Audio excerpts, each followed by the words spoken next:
Hi, Esmeralda. Welcome to MomStar Podcast. Hi, Elaine. Thanks for having Celebrate an me. incredible woman and strength and resilience and heart of the mothers everywhere. Our guest, Esmeralda, has lived through seasons that would have shaken anyone, navigating imaginable family losses and supporting your loved ones through a mental health crisis for your family member, balancing school and pumping milk between classes, building a successful career, and just balancing life, moving across the country, facing your high risk pregnancy, all of the above. And you're here to share your perseverance here on the MomStar Podcast. Thank you for joining MomStar Podcast. Thank you so much, Elaine. I'm so happy, that you're doing this for all the women and all the moms out there. And yeah, I'm just so happy to be able to share my story and my journey and hope that it helps to encourage or motivate any moms out there that, may have gone through similar situations. And so I'm just really happy to be here.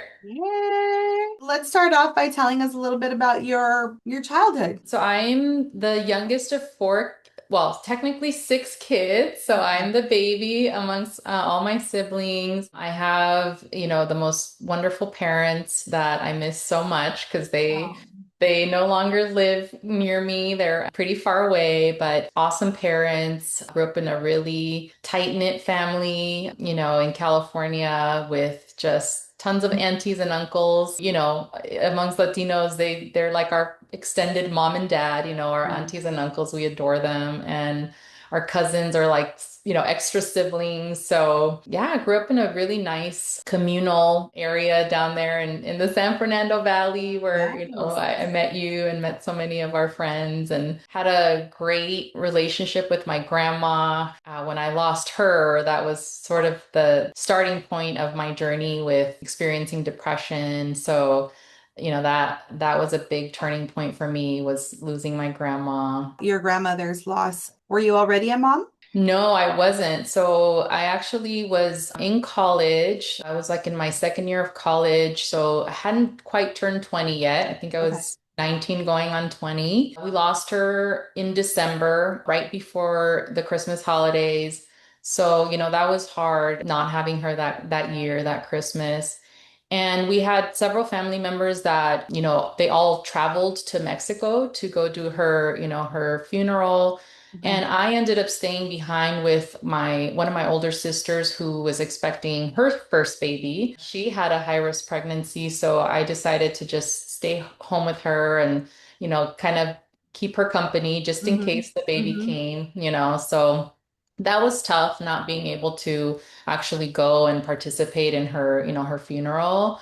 But anyhow, we had family that went and then came back a couple weeks later. Tragically, just a few days after the family had come back from burying grandma, I got one of like the worst phone calls that I've ever received in my entire life. My cousin, who I consider like my sister, I grew up literally next door neighbors with her, so she's super close to me. I had spent a lot of time with her and her baby when she first had him because her husband was enlisted in the Marines. And Okay. so he was gone during her pregnancy and during her labor. And when she had him, I actually spent the night with her at the hospital with him Mm. because her mom couldn't spend the night. She was going through some cancer treatments. Okay. So I stayed with her and, bonded with him and everything. And so the phone call that I received, I was in my dorm room. I was at UCLA, and my cousin's husband,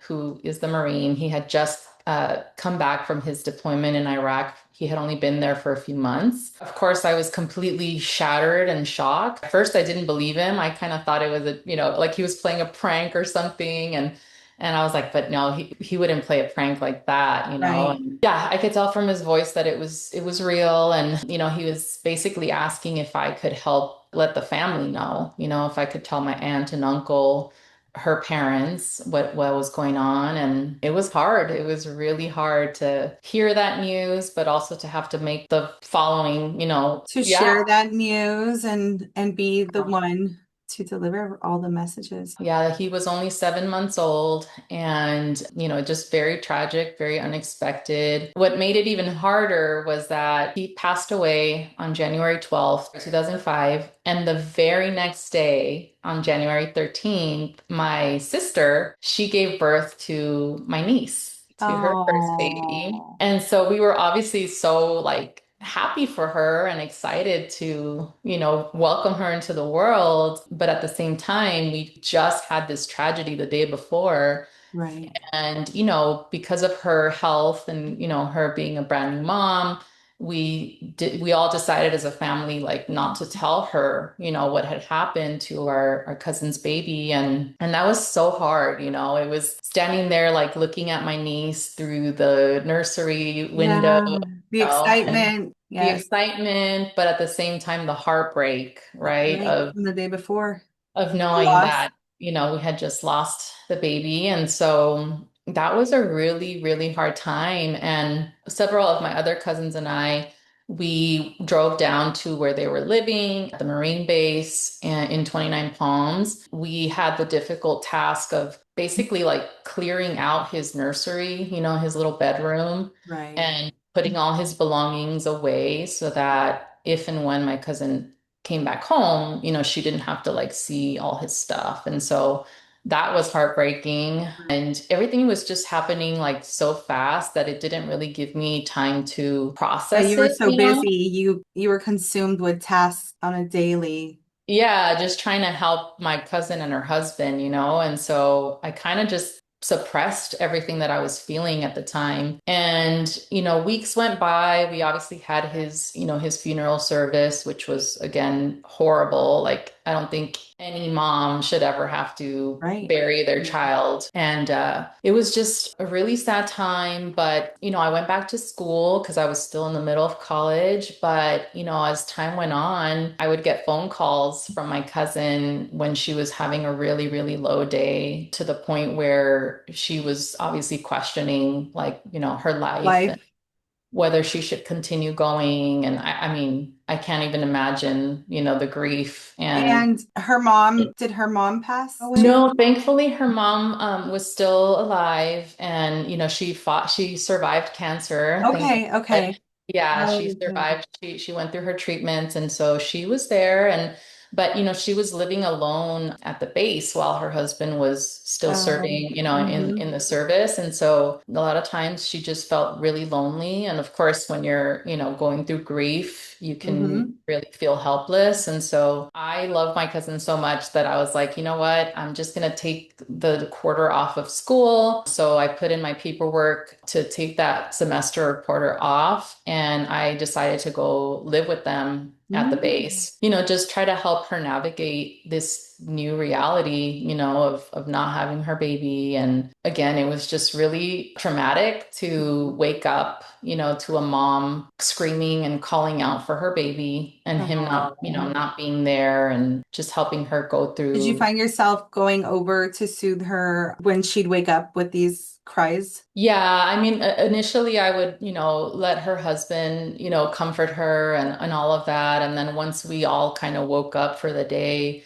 we'd come downstairs and I would, hug her and we would try to do activities together. Like we'd go volunteer at the local like Salvation Army, or we would try to go do things together just to keep her mind off of it. It was just a really difficult couple of weeks while they went through that. Eventually, I went back to school and he finished, his service and they eventually moved back like closer to family and were able to get some help, grief counseling and help. At this Yeah. time, you taking some courses. This is for mental health or what Oh yeah. So background? when I was in college, I was working also at a research center. So Okay. UCLA had a mental health research center where they were doing a lot of studies on how to improve depression. And Okay. so I was really lucky that my bosses and several of researchers that I was working for, they trained me and they taught me all about cognitive behavioral therapy and resilience and how to like overcome those low symptom, low mood symptoms. This was before the loss of your cousin. Okay. This was like right around the same time. So honestly, I think it was like godsend that Yeah. I had that information because I Mm, don't know how else I would have been able to deal with my own emotions plus, helping her. yours. And it was also around that same time that, I got closer to my faith and I started going to church again and, going to Bible studies. So that also helped strengthen like my own, experience with it. But I was able to, encourage her and her husband to go to therapy and, get the support that they needed from family and loved ones. And I'm really happy to say that, they worked through all of those difficulties and, Right. they're still married. They have, two more sons, thank God they Oh, decided that's to nice. have That's more beautiful. children. Yeah, and we still always remember the baby and, he's always present. Every anniversary we text each other and remember him. And so it was just a really impactful time in my life because I wasn't a mom yet, right? Okay. So How did that make you feel when you became a mom? yeah, so just a few years after that, I got married at 22, and my husband and I, we've been married for almost 19 years this year. Happy But anniversary. oh, thank you. Thank you. When we had our first daughter, I was 23. Definitely feel like those experiences affected my motherhood, the way that I just took care of that first baby. I was always so nervous and paranoid that Mm. something could happen to her, right? And so I feel like I didn't sleep for months, when she was first born because I would constantly be looking at her. How did your cousin's baby pass, if you don't mind Um, me asking? yeah, so originally they told us that it was that SIDS, sudden Okay. infant death syndrome, which they kind of just like stopped breathing for no apparent reason. I think later on they did discover that there was something wrong with his heart. So there was Oh, something that wasn't functioning well with his heart. But, in my mind, so yes, he it fell was asleep and then she woke up and he was yeah, no longer she woke up breathing. and he wasn't, wasn't breathing. And so Yeah, I I was definitely can see how that can impact you as a first-time mom because you don't know what to expect. You're new at this, you're just coming into it, and then that's behind your head the entire time parenting. So that's Yeah, so I not a feel fun like, thing for anyone. I was always so afraid and, that's obviously as a mom, there's a normal level of fear, but I think this just took me to another extent of like being super overprotective. To this day, I think my daughter thinks like, "Oh, mom, you're so overprotective." The It's type part of of being parent a mom. I know, right? I was just always very cautious with her, be careful, don't get hurt. And absolutely, you can't go stay at anybody's house. Like, just always the mama bear, taking care of her. And, I guess in some ways that's a good thing, but in other ways, it just, it was hard on my emotions and my heart, How did this to play a role in your mental health? yeah, I mean, I definitely, in that first year of losing grandma, the baby, we also had another cousin that passed away from cancer not that long after the baby. Okay.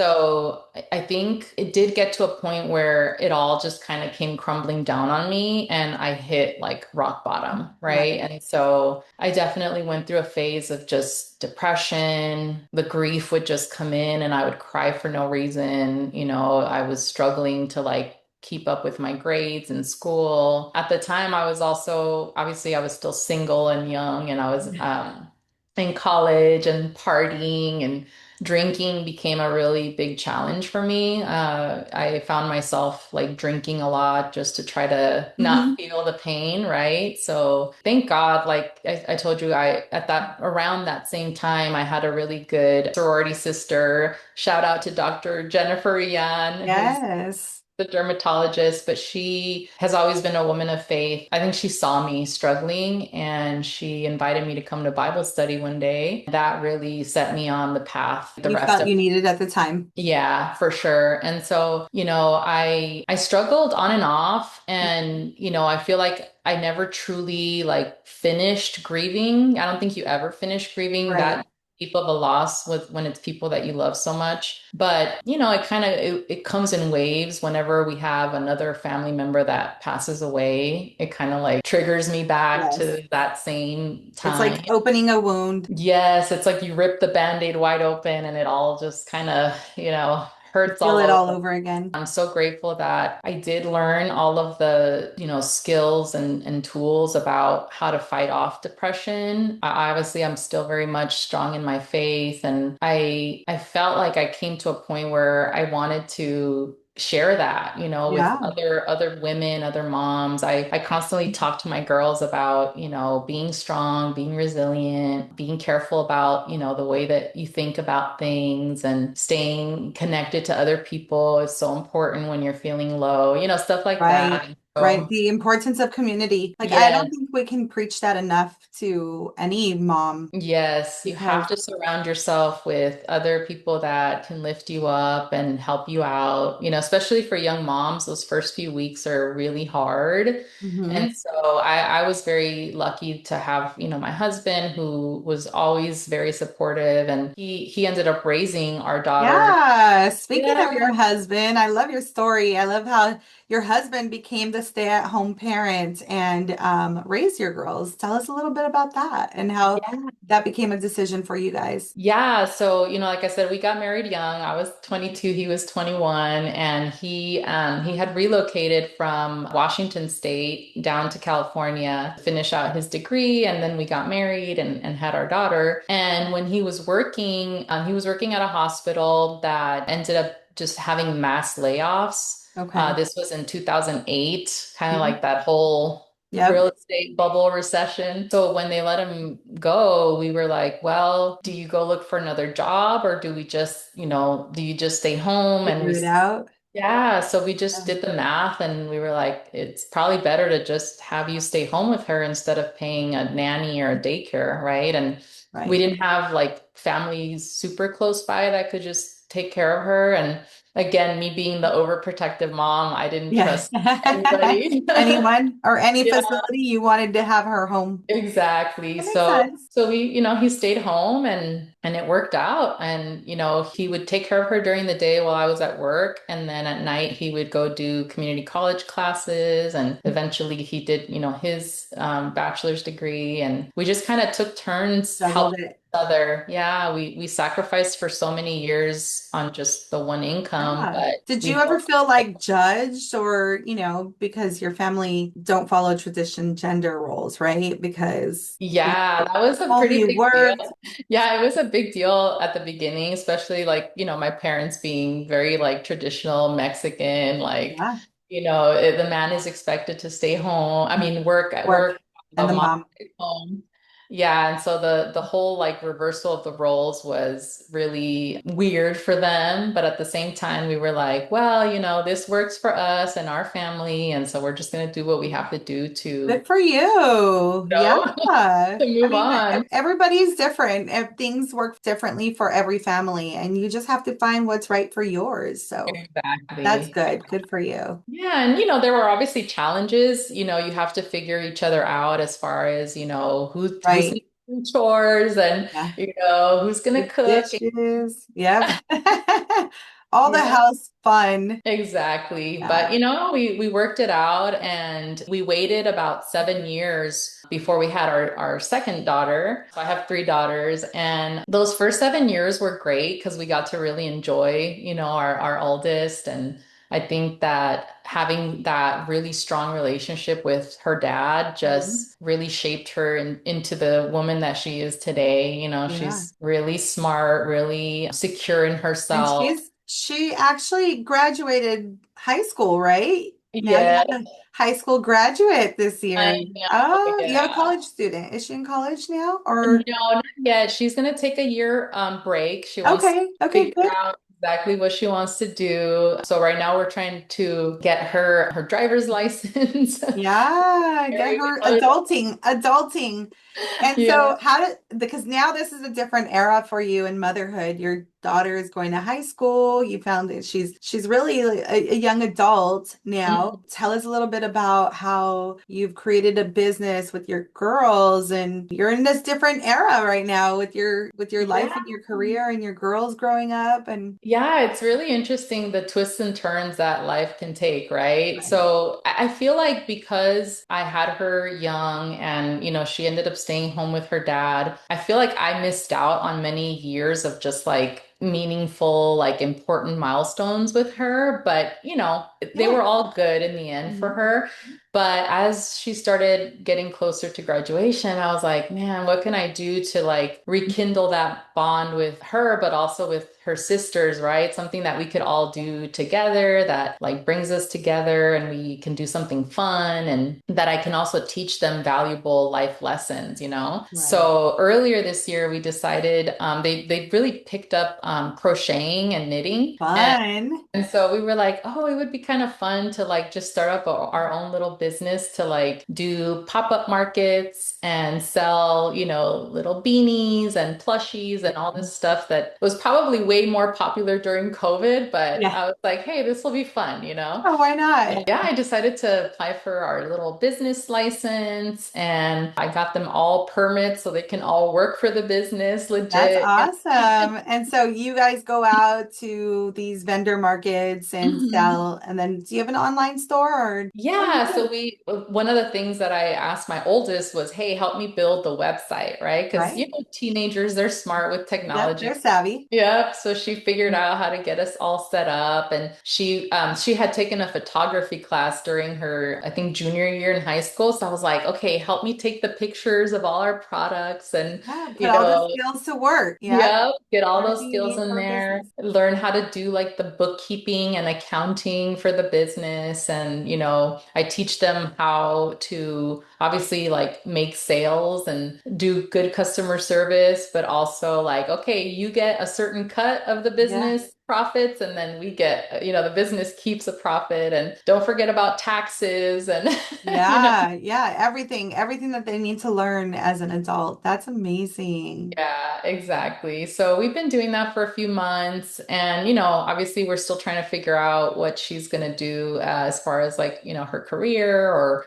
what kind of job she wants to have. And we're just being supportive. I feel like everyone goes to school and they just change everything up as they grow. So it's so hard to say, like, we need to Yeah. figure out what she's going to do today. I mean, like, We go just get your general ed. Yeah. no rush. Yeah, Take your time.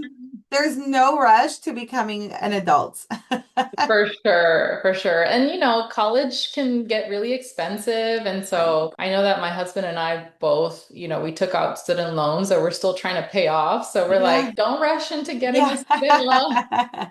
Do whatever makes you money first. But no, my kids are honestly, they're great kids. And the two youngest, like I said, they're the oldest two are 7 years apart. Okay. So when I had my second one, that was another really interesting journey in my, journey of motherhood. Right. So when I had her, I was just starting the second year of my master's program. So I was working full time at UCLA at the research center, and I was teaching resiliency classes and, doing all sorts of project management work because that's what I do is project management. But I was doing this master's program where my classes were every other weekend on Fridays and Saturdays, pretty much like all day. And so when I finally was ready to give birth to her, I had her like on an off weekend. And then the very next weekend, I had classes again. And I think we were like in the middle of midterms or finals. So I literally was like, okay, husband, here's your brand new baby. Oh my goodness. And I went to class.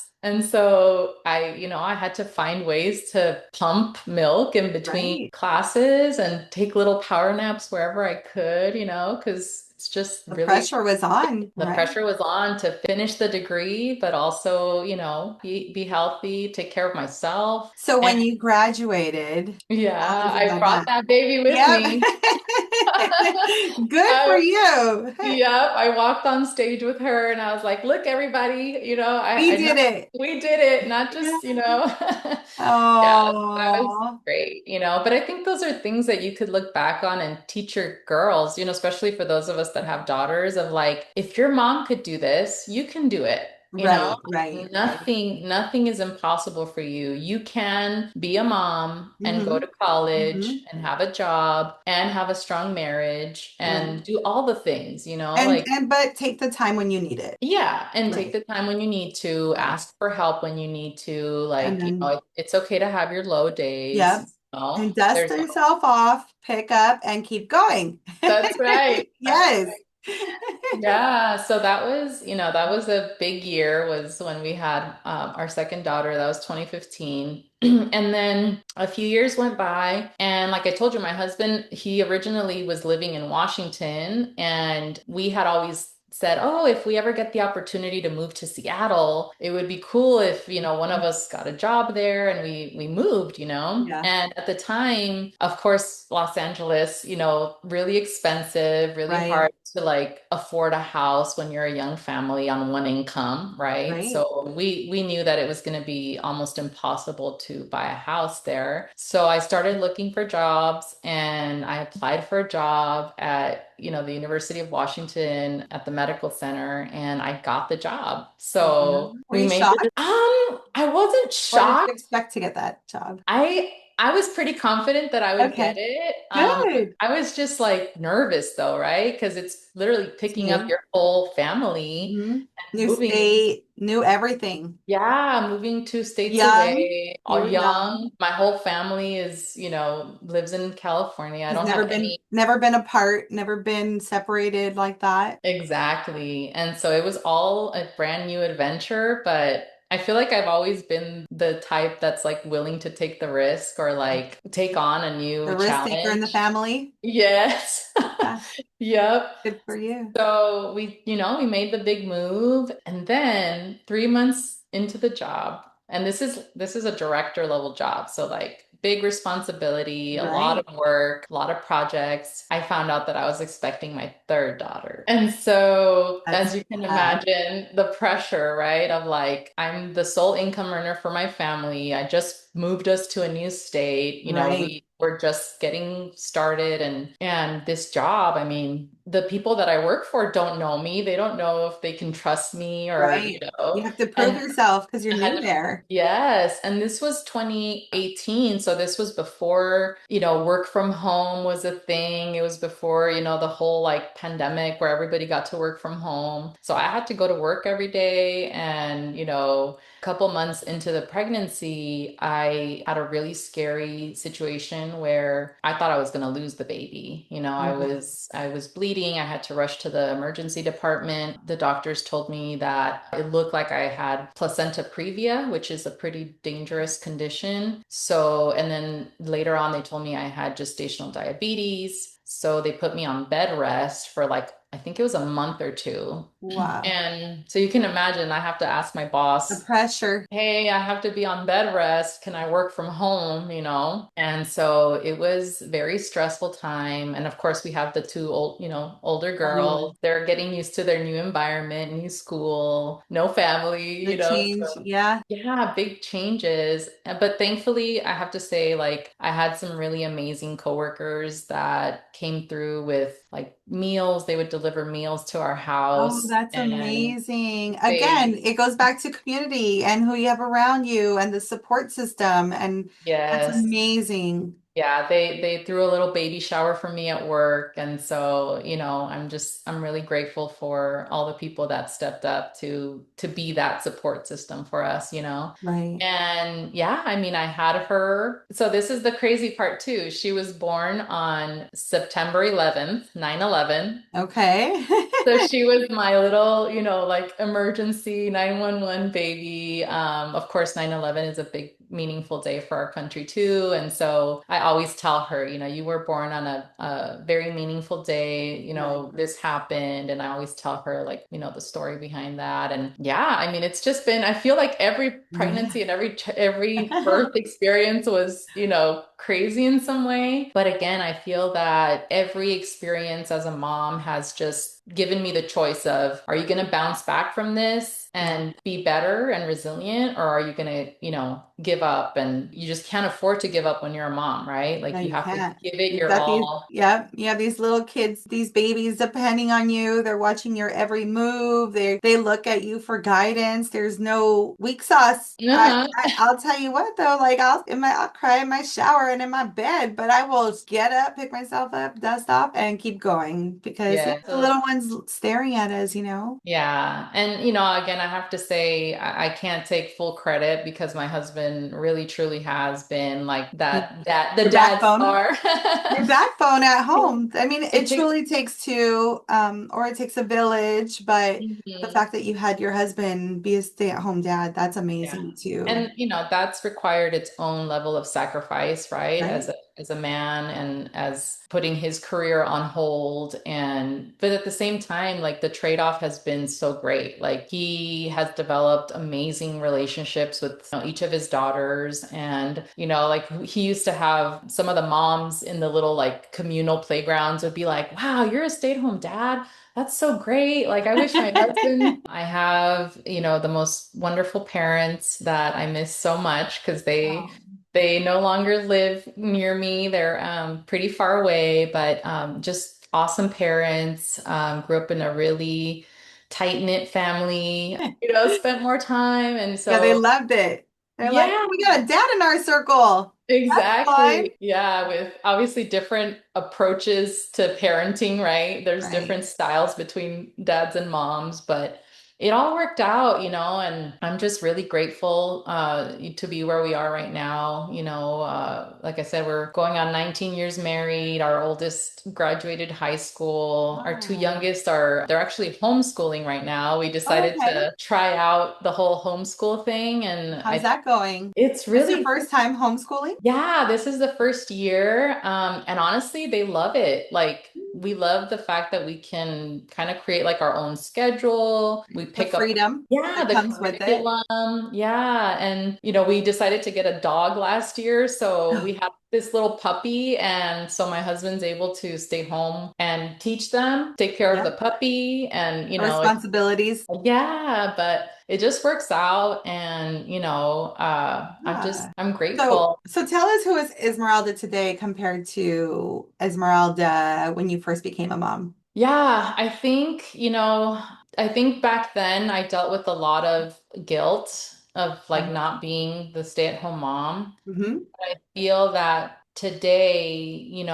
I've shown my daughters that you can, be a successful career woman and you can, have a healthy marriage and you can still help the people around you and still have good relationships with your family. Even though my parents and my siblings and all my family's in California, Yeah. I call them like almost every other day. Yeah. So I teach them like the importance of staying connected to your loved ones, Okay. through the phone or even if it's like Facebook or whatever, but like Yeah. still being connected and try to visit California at least once, maybe twice a year so that we can see family. And so I think today I feel accomplished and I Good for feel like you. I've put in the hard work to support my family, but I'm also feeling like, I'm ready to pursue more of my dreams and more Yeah. of the Go on to the things. next season. Yeah, so it's part of the reason why I decided to do the business because I had always wanted to like learn entrepreneurship and what it's like to,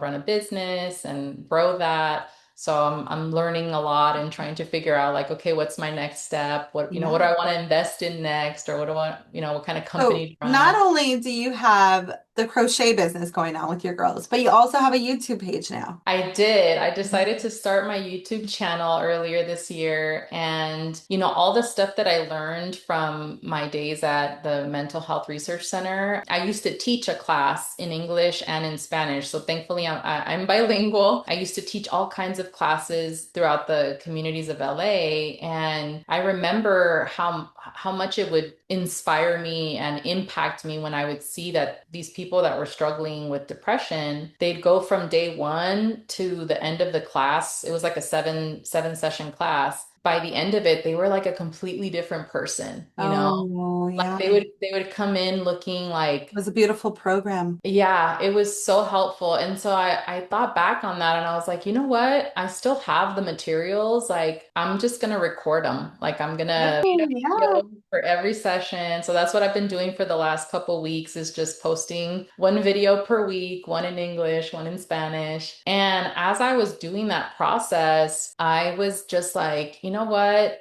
I want to write a book for children because Yeah. I have children and I wanted the themes of the book. So I want to make a series of books that pull from those classes, like all the different teachings of, That's amazing. yeah, so that kids learn early on how to deal with those emotions, those thoughts, so that they don't fall into these really difficult, I mean, I depression. think education is key, right? So if you start them early make them aware of these emotions too, I think that's amazing that you've got a book. And tell us where you can get this book from. Yeah, so it's published through Amazon. So you can get it on Amazon.com. It's called The Thought Garden in English. And Okay. in Spanish, it's El Jardín de los Pensamientos. So, Okay, so is the book bilingual? Is it in two languages? no, so there's one that's fully English and then Oh, there's okay. fully in Spanish. Oh, Yeah. okay. Okay. That's Yeah. amazing. Congratulations. Thank you. That's Thank so you. exciting. And so do you now sell these at your pop-ups that you do with your events? Yeah, so we have an event coming up in September, and I'm hoping to have the books, available for sale. That way I can do a little autograph signature for whoever buys it in person. But yeah, most of them you can order them online as well. That's amazing. Congratulations on all your success. It sounds like you've had a quite a journey of motherhood, and it looks like you're ready for your next chapter. I am. I'm ready for Yeah, my kids to, grow up, and I look forward to the day that I can be a grandma. My yeah. dream is to be able to retire, young. Right, right. By the time I'm in my, 50s, I hope, if I can, hit it big with my business or whatever, I want to be able to retire young so that I can enjoy, my grandbabies in a Yeah, way that, I wasn't really able to with my kids. I feel like that stuck with me. Like I do want to enjoy all those little moments and. yeah, So we'll see how that plays out, but I'm just really, really grateful and, for this journey. yeah, and I'm really hoping that the, information that I'm putting out there, other moms, other women, even men can, Benefit from it. yeah, benefit from the information. And because, there's so much going on right now everywhere, there's grief all around us. Right. There's so Every many, single moment. Mhm. yeah. So just hoping people can be inspired and motivated and just keep fighting on the good fight. Yeah. So imagine there's a mom listening today who's exhausted, grieving, questioning herself, or, even wondering if she'll make it through this tough season that they're going through. What would you want to say to her? I would say, you are not alone. Hmm. There are so many women in your shoes that, are going through the same situation. And I would just encourage you to reach out, to the people close to you, to a friend, a family member, someone in your community, anybody that, you feel like you can trust, reach out and let them know how you're feeling. There's Connect with always someone. somebody, yeah, always somebody willing to listen and help and, just believe in yourself. You have Yeah. more strength than you think you have. I think a lot of times we think we don't have it in us and then we surprise ourselves with how much strength we actually have. So, Right. And yeah, then I know it doesn't feel like it, but those hardest seasons, they often become what shapes us and gives us the strength and we definitely. definitely learn to, we're resilient. We Yes. are resilient. So, well, Yes. Esmeralda, thank you so much for trusting us with your story today and coming out to Momstar. I'm excited to get all of your YouTube page shared on our page and put this out. Yes, thank Thank you so much, you. Elaine. I wish MomStar all the success in the world. I know that you're gonna talk to so many great moms out there that'll share their stories. So I'm just so grateful to be here. Thank Yay, I'm excited to have you and grateful that you chose us to come on and share your story with. So, thank you. you. Thanks. Take care. That's beautiful.